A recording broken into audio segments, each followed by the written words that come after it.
Good evening, dear friends. This is Santa Claus coming to you on this 3rd of June, 2025, with today's news from around our beautiful world.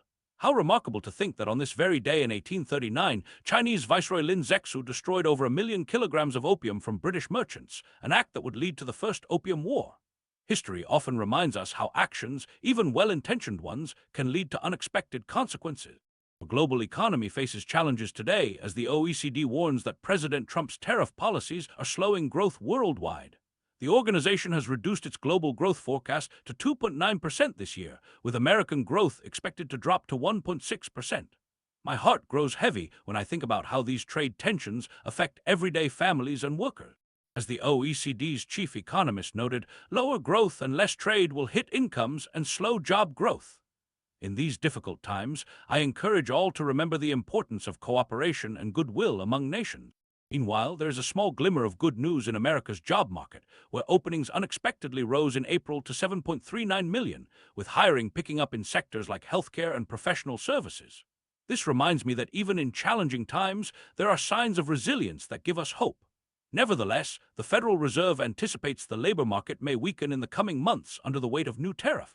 Turning our attention to international relations, China and the United States continue their delicate trade dance.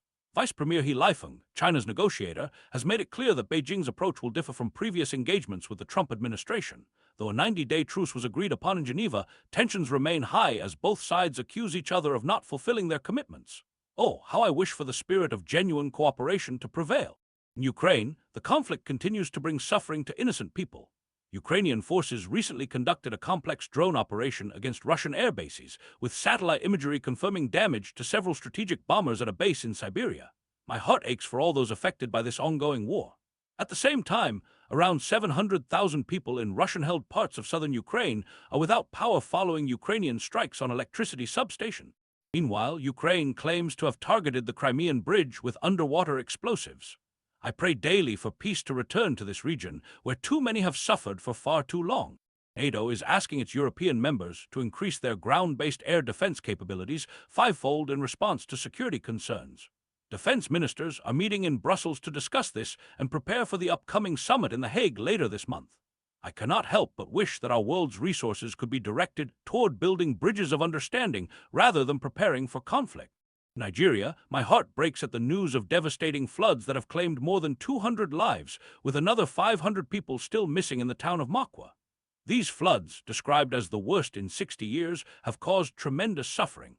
Let us keep these communities in our prayers and consider how we might extend help to those affected by this terrible disaster. On a more hopeful note, Germany's representative has been elected as the head of the UN General Assembly. Leadership in international cooperation gives us reason to believe that dialogue and understanding can still prevail in our world. In Mongolia, Prime Minister Lövsenamsrein Oyanurdin has resigned following public outrage over photos showing his son's lavish lifestyle, which sparked corruption concerns and protests. As he himself reflected, "It was an honor to serve my country and people in times of difficulties." This reminds us all of the importance of humility and integrity in leadership. And finally, in the Netherlands, the government has collapsed after Geert Wilders' far-right Party for Freedom quit the coalition over asylum policies, triggering new elections. Political stability is so important for addressing the needs of all people, especially the vulnerable. As we reflect on today's news, I encourage everyone to look for ways to spread kindness and understanding in your communities.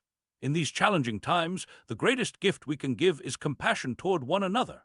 Remember that even the smallest act of generosity can bring light to someone's darkest day. From my workshop at the North Pole, I wish you all peace and goodwill until we meet again.